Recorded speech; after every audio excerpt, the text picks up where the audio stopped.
Primeiro livro dos Reis, capítulo 3, a partir do versículo 5.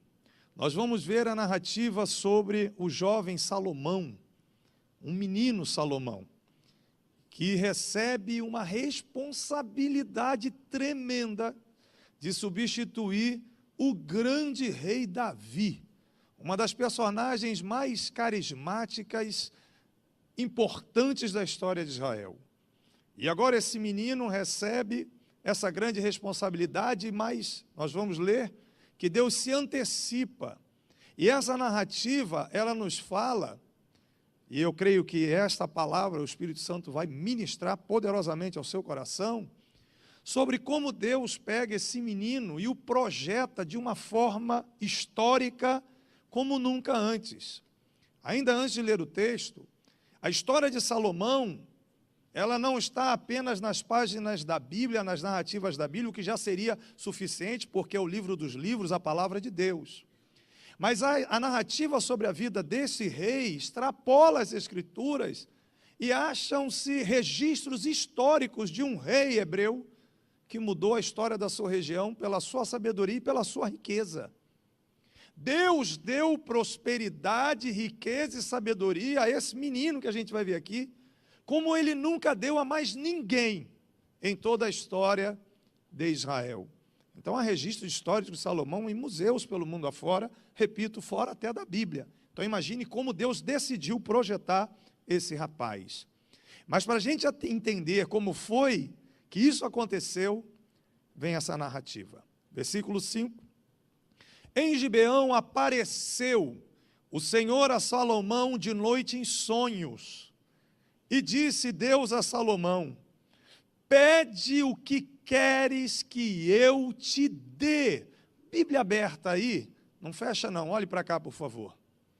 Imagina isso, já pensou hoje à noite, terminou o culto, você vai para a sua casa, aí você bota a cabeça no seu travesseiro, você começa a dormir e Deus aparece para você em sonho.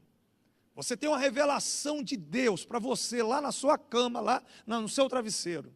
Aí já pensou, Deus aparece hoje para você em revelações, sonhos e diz assim: pode pedir o que você quiser, pode pedir o que você quiser, que eu vou te dar.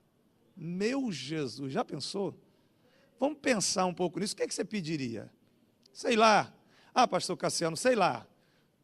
Bom, quem está oferecendo é Deus, né? Deus apareceu, Deus está oferecendo. Não fui nem eu que pedi, Ele aparece para mim, Ele está me oferecendo, o que eu pedi Ele vai me dar. Claro, dentro daquilo que está de acordo com o caráter de Deus, né? Dentro daquilo, tudo que você pedir Ele vai dar, porque, repito, Ele está oferecendo. Eu quero enfatizar essa questão de que é Deus que está aparecendo e oferecendo.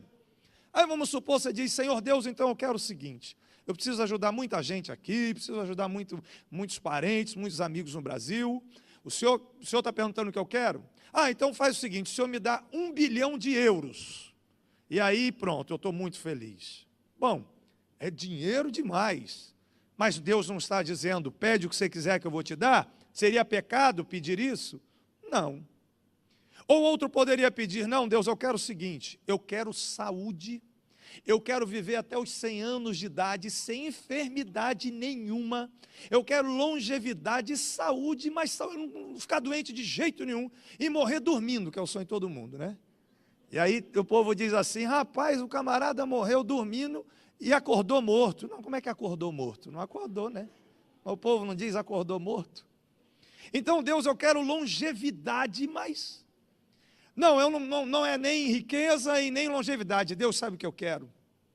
Eu quero viver todos os dias da minha vida sem luta, sem problema, sem batalha espiritual, sem tribulação, sem capeta, sem demônio, sem diabo nenhum.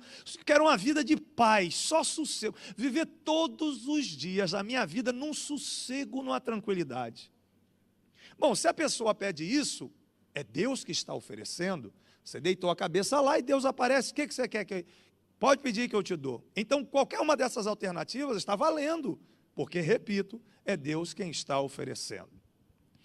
Então, Deus aparece para o jovem Salomão, seu pai havia morrido, o grande rei Davi, e faz essa proposta maravilhosa para ele: pode pedir o que você quiser que eu vou te dar. Agora a gente começa a ver a partir do versículo 6, não só o que Salomão pediu. Porque aí é que está o grande detalhe dessa narrativa.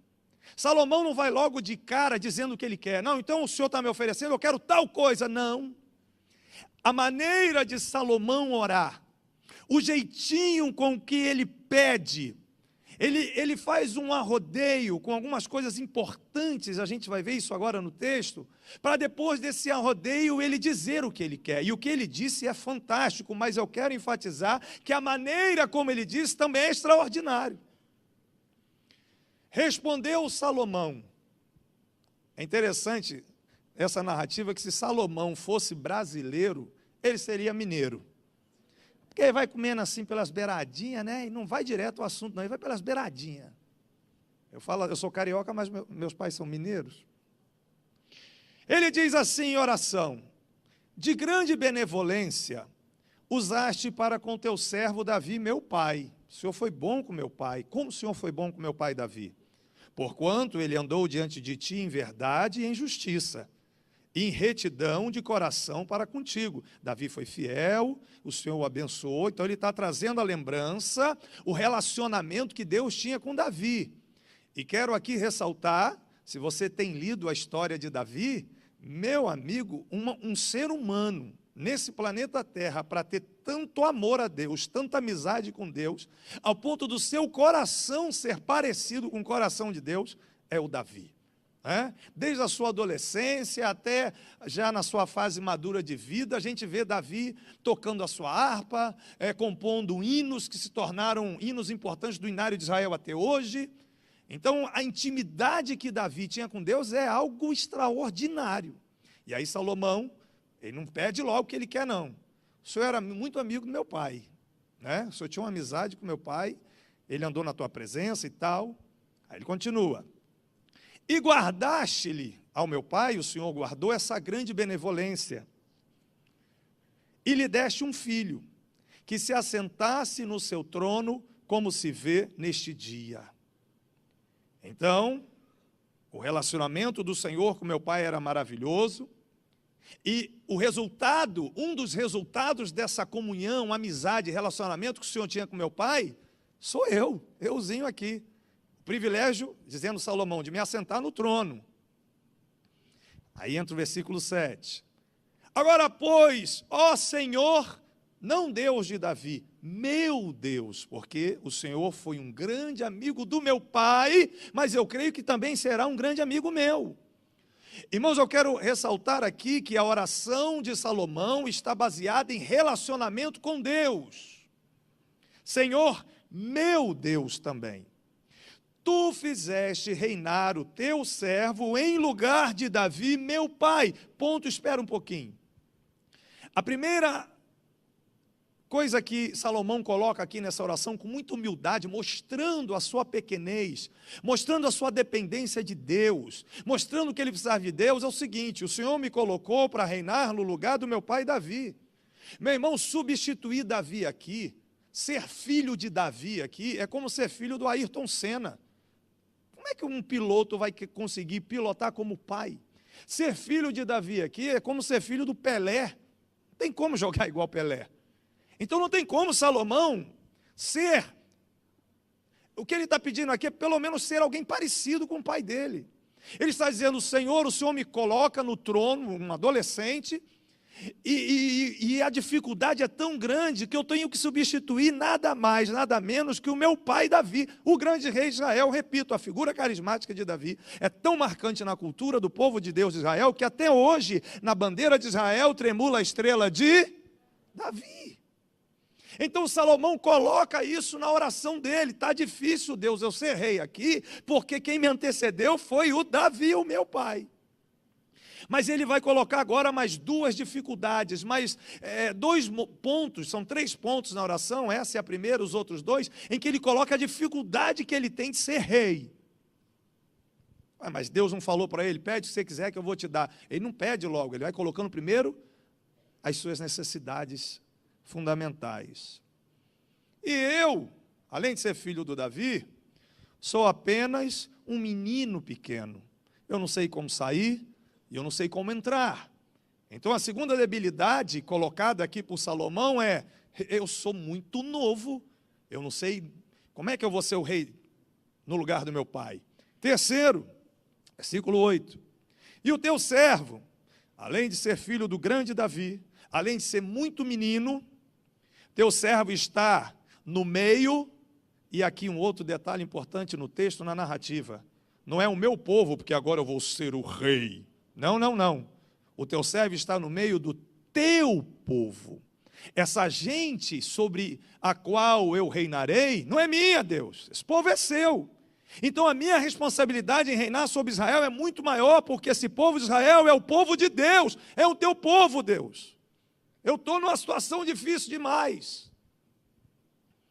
Povo que o Senhor elegeu, e não é pouco, uma meia dúzia não, povo grande, que nem se pode contar, nem numerar, pela sua multidão.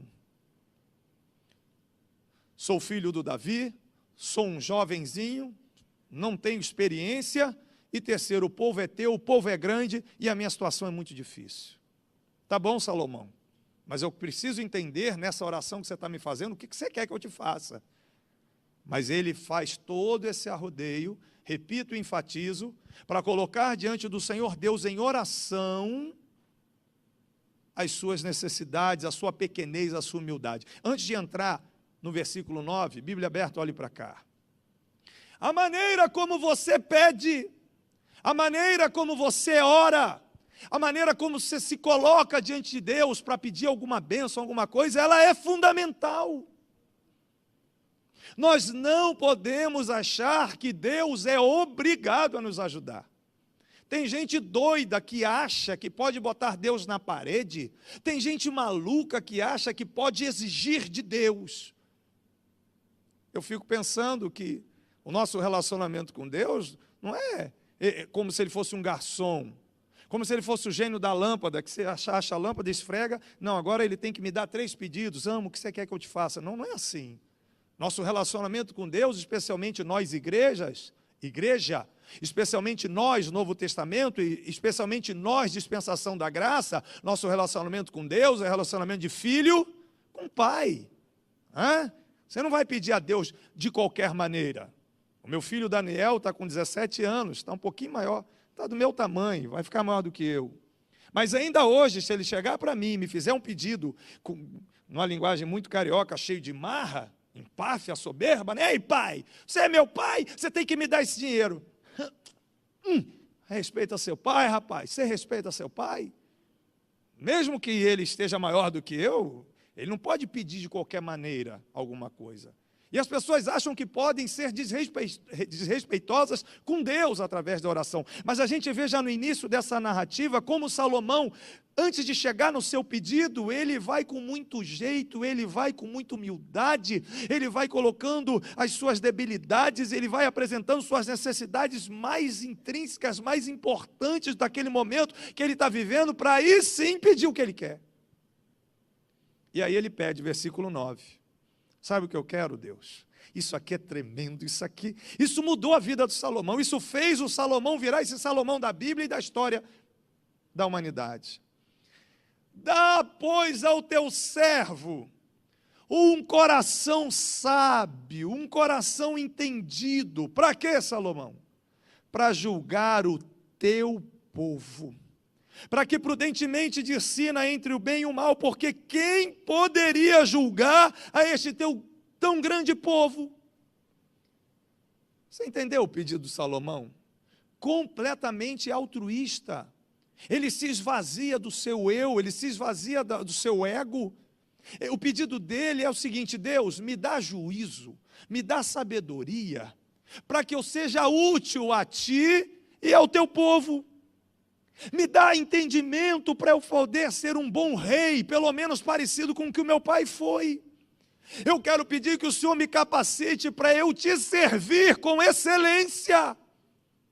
Eu quero, Deus, te honrar, eu quero que o Senhor me use como instrumento teu, eu quero ser útil a essa nação, porque esse povo não é meu, esse povo é teu. Então Salomão pede para ele pede para ser instrumento de Deus. E aí está toda a diferença em que Deus o levanta como uma pessoa poderosa na história da humanidade. Esse pedido de Salomão é tão forte, tão impressionante, que a narrativa, no versículo 10, traz algo também muito surpreendente. Porque quando ele acaba de pedir, Deus, me dá sabedoria para eu ser útil a ti e ao teu reino, para que eu possa ser um bom rei, me dá entendimento, versículo 10.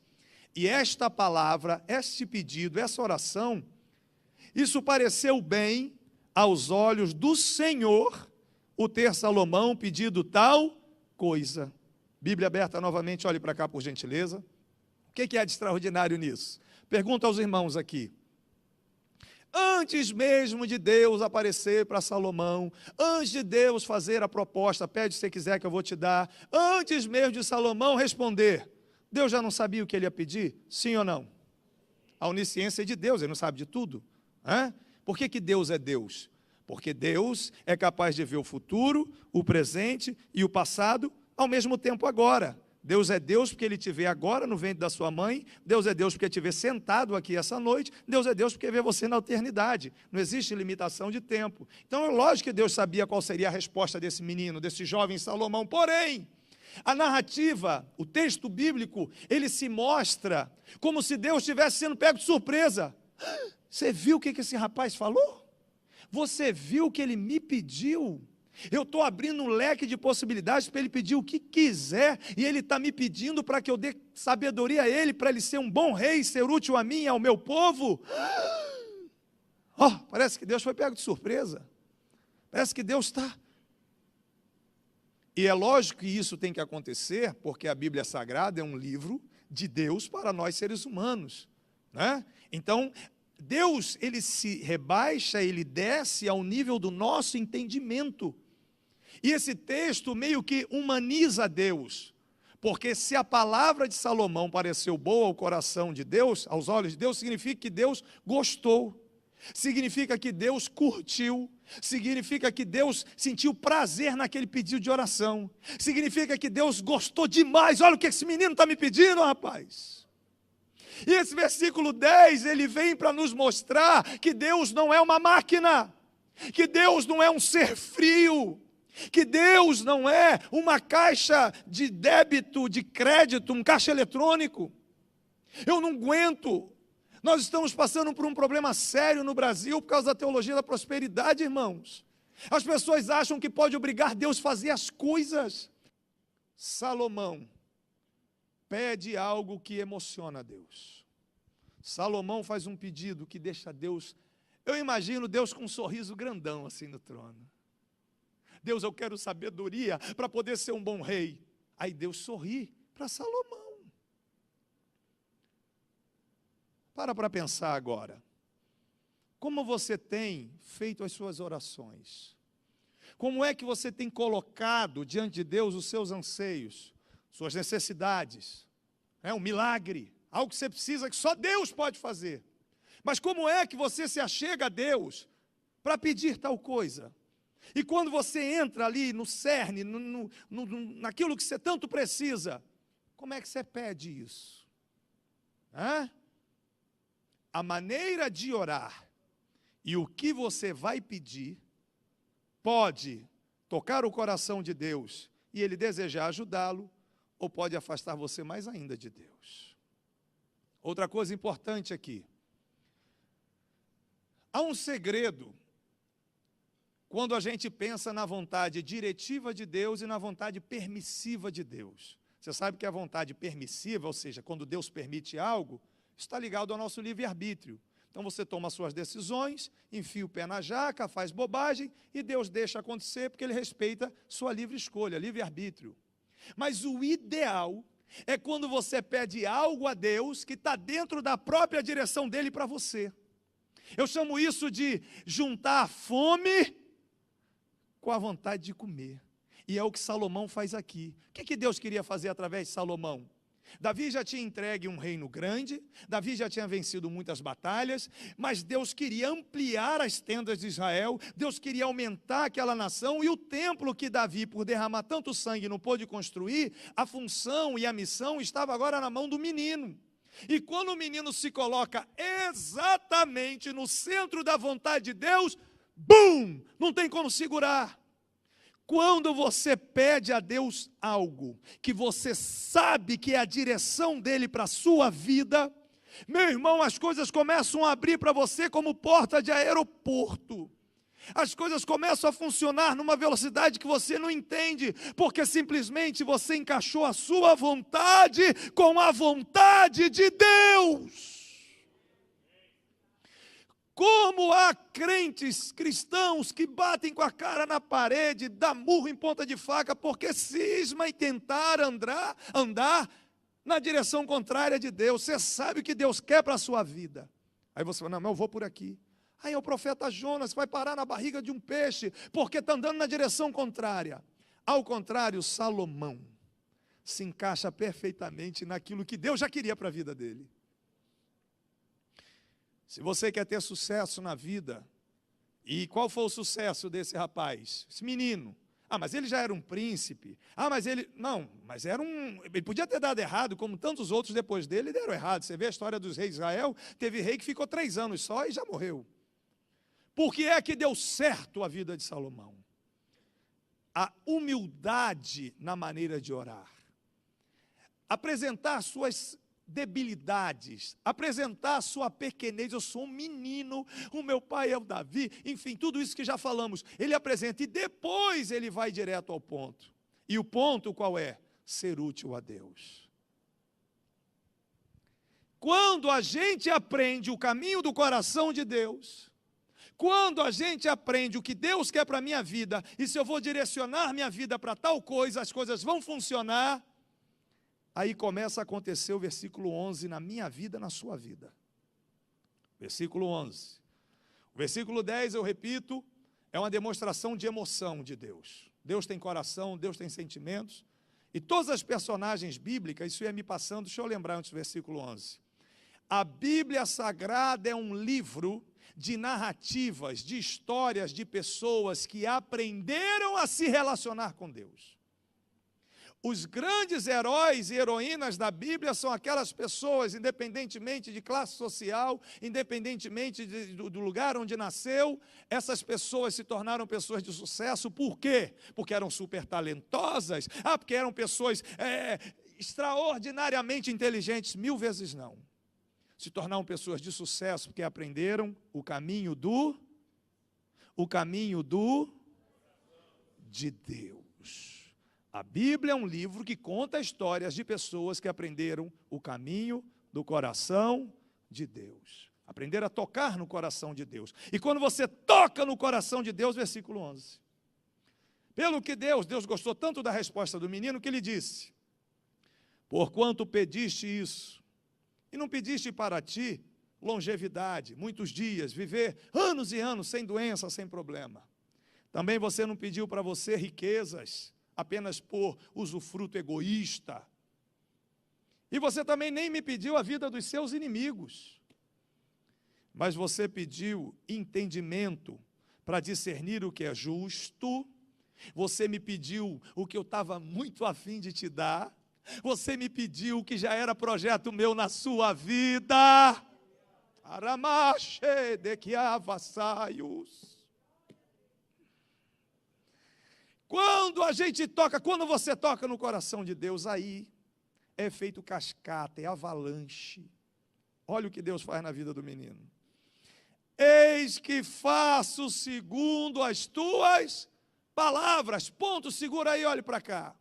Se a narrativa acaba aqui, está ótimo. Essa seria uma das respostas de oração mais rápidas da Bíblia.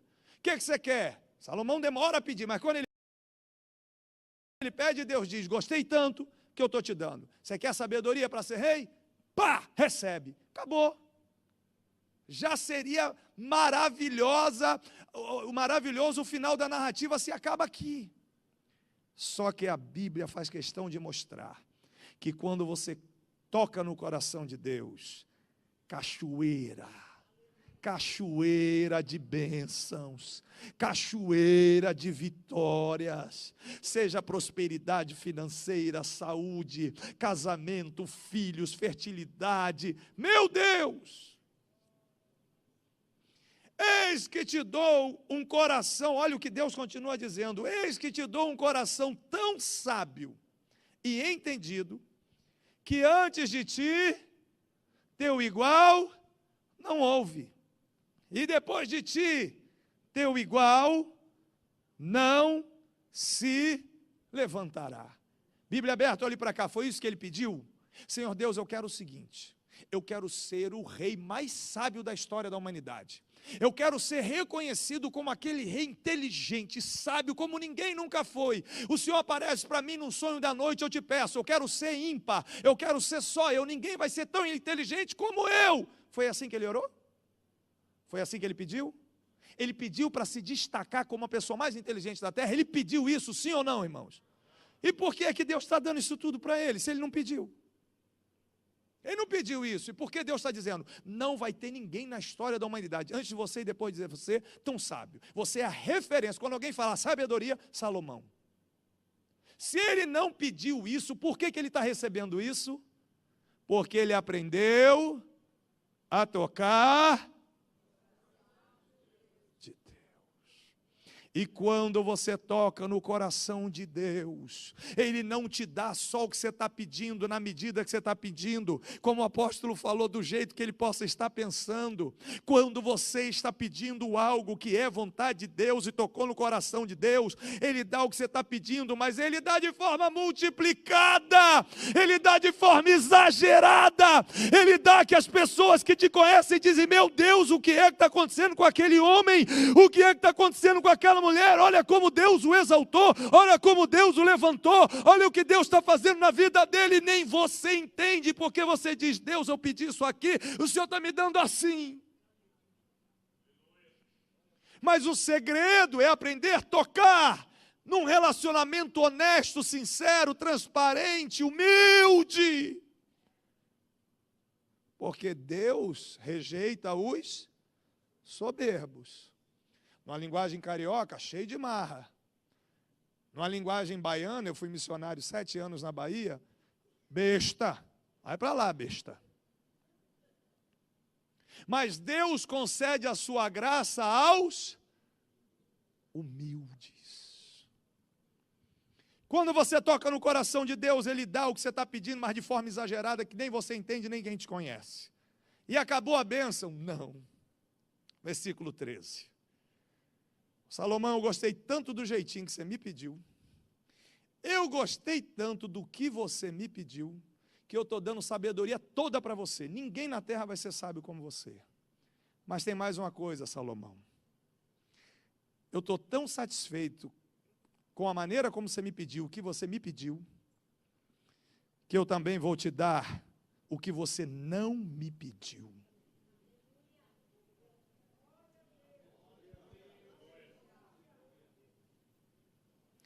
Até o que você não me pediu, eu vou te dar, e é cachoeira, é exagerado, é um negócio que não tem limite.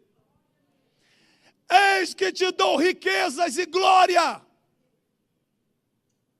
de modo que não haverá teu igual entre os reis, por todos os teus dias. Quando a gente fala Salomão, o que você pensa? Sabedoria, mas o que vem logo depois? Riqueza, fama, glória, sucesso. O menino não pediu nada disso. O menino humildemente pede, me dá um pouquinho de juízo. Porque substituir Davi não é fácil não, meu amigo. Meu pai era o cara. Como é que eu vou substituir Davi? E menino, adolescente, e um povo grandão desse. Eu gostei tanto, que eu vou te fazer dos homens mais ricos da terra. As pessoas sairão das nações para virem aqui em Israel para ver como é organizado o negócio e como funciona. A rainha de Sabá viajou de longe para chegar lá e ficar maravilhada com toda a ordem, com toda a organização, com toda a riqueza, com toda a glória, com toda a perfeição. Algo que Deus plantou no coração daquele menino, simplesmente por uma noite de oração, o jeitinho que ele orou, mudou a vida dele toda para ali para frente. A unção desta noite é unção de riquezas, unção de conquista, unção de vitória. É a unção que Deus deu a Salomão. Há um propósito dos 153 nessa igreja. Não é possível que com tudo que já foi explicado você não tenha entendido. Não é? O voto dos 153 para aquecer a igreja é apenas uma oportunidade que o Espírito Santo, usando o apóstolo, está dando a você, para você se encaixar nesse propósito de Salomão. Ele não pediu para falar nada sobre isso, eu estou falando agora porque Deus está mandando. É uma maneira de você tocar no coração de Deus. E geralmente uma grande oferta só toca no coração de Deus quando você está lascado. Se é algo que está sobrando, não é sacrifício. Eu estou aqui com a grana aqui, recebi uma herança, eu vou dar aqui um pouquinho lá para a igreja que não me faz falta. Amém, Deus recebe, recebe, Deus cheira a oferta, cheiro suave, sim, mas não tem tanto valor como a da viúva que deu tudo o que tinha. Você quer ser abençoado e prosperado? Você tem que tocar no coração de Deus. Isso pode ser a entrega da sua vida, e eu começo a repetir as palavras do apóstolo, porque em um culto não existe coincidência, existe um Espírito Santo que comanda a reunião. Você oferece a sua vida, e você vai ser missionário, e você vai viver da obra, e você vai sofrer pelo evangelho, é oferta. Você é empresário, você vai ofertar o fruto daquilo que você tanto trabalha, e você entra numa campanha dessa e sabe que ainda mais que é algo para o seu próprio usufruto, e você entra com um coração humilde, lógico que Deus vai prosperar.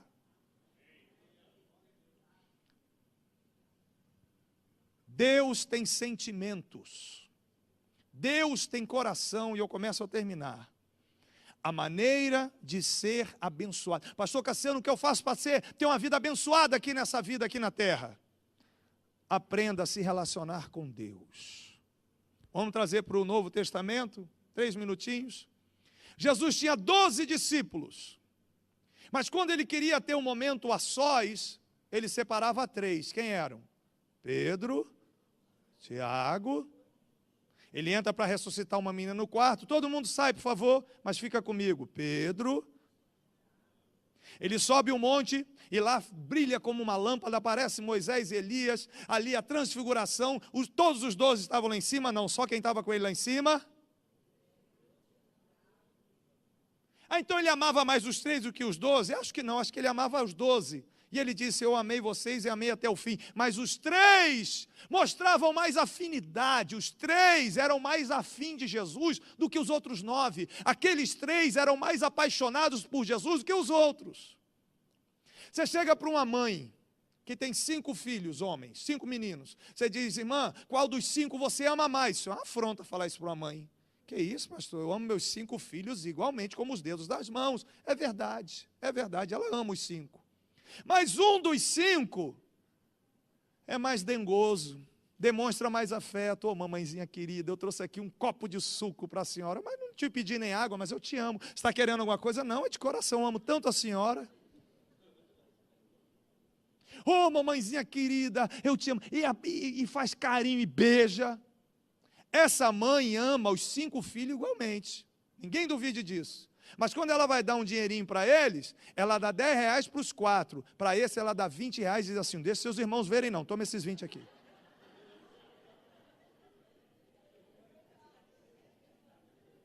Por que isso? Quem busca mais relacionamento, acha mais relacionamento. E com Deus é a mesma coisa, Deus tem coração. Achegai-vos a Deus e Ele se chegará a vós, buscar-me-eis e me achareis de qualquer maneira. No solavanco, na soberba, não. Buscar-me-eis e me achareis quando me buscardes de todo o vosso coração. Dos 3 discípulos de Jesus, um deles, o mais novo da turma, era o amigo do peito de Jesus. Literalmente, era o único que deitava a cabeça no peito de Jesus. Imagina Jesus conversando com os 12 e João era quem podia reclinar a cabeça. Todos eles morreram. Esse João foi mandado para uma ilha de Patmos ser exilado. Ele morreu na ilha? Não. Ao contrário, na ilha, mesmo que ele desejasse a morte e dissesse assim, era melhor ter morrido, me jogaram naquele caldeirão de óleo fervente e eu não morri, e agora eu estou abandonado em solidão nessa ilha, melhor se eu morresse. Vamos pensar que isso tenha acontecido. A Bíblia não diz isso, estou aqui só viajando. Mas vamos supor que ele tivesse uma crisezinha de solidão em Pátimos. Jesus no trono diz assim, dentro dessa minha especulação, é lógico, meu amigo não pode sofrer de solidão, aquele ali é o melhor amigo que eu tive na terra. Anjo, Apocalipse 4, vai buscar ele, traz ele aqui, que eu vou mostrar umas coisas para ele aqui em cima. O anjo chega, João, sube cá, puf, o corpo cai, a alma e o espírito, arrebatamento de espírito. E João vai dar um rolé no céu com Jesus e ver coisas inimagináveis, e tem a visão do Apocalipse e vê coisas tremendas, e morreu, não, ele volta. Inexplicavelmente ele é liberado do seu exílio, vai para Éfeso e morre com mais de 90 anos de idade. Por que é que Jesus tratou João diferente? Porque Jesus tem os seus preferidinhos? Não! É porque quanto mais você se aproxima, mais você tem. Quanto mais você ama, mais você tem. Quanto mais você busca, mais você acha. Quanto mais você bate, mais se abre. Quanto mais você quer, mais recebe. Nosso relacionamento com Deus está fundamentado no amor que nós temos a Ele. Amarás o Senhor teu Deus de todo o teu coração, com todas as tuas forças, com todo o teu entendimento. Última coisa que eu tenho a te dizer: Jesus nunca vai cobrar de mim e de você perfeição. Lógico, Ele quer que nós sejamos, no mínimo, honestos, sinceros e transparentes. Jesus não suporta gente malandra. Jesus não conseguiu ser amigo, se relacionar com fariseu e escriba, porque eles eram falsos. A única coisa que não pode ter no meu coração, no seu coração, é falsidade. Isso não funciona no relacionamento com Deus.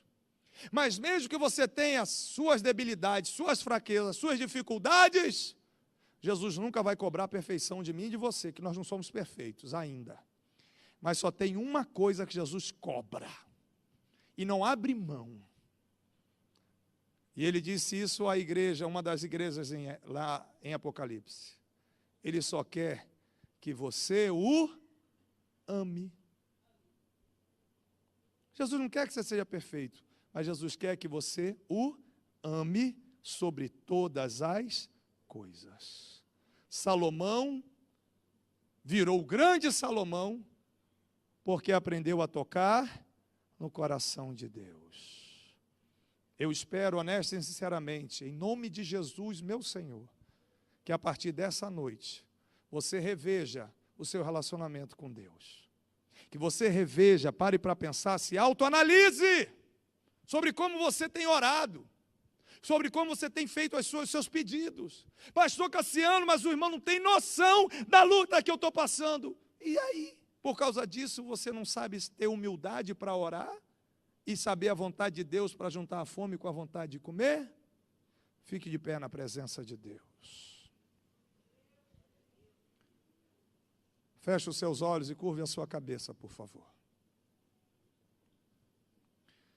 Eu quero dar 1 minuto para você fazer a sua oração particular. Quero dar 1 minuto para você falar com Deus. Quem sabe a gente não pode agora falar de um jeitinho que venha tocar no coração de Deus e atrair a sua bênção, e atrair o seu milagre, e atrair a sua bondade, e atrair a sua misericórdia. Paro de falar nesse microfone, você e Deus. Vai.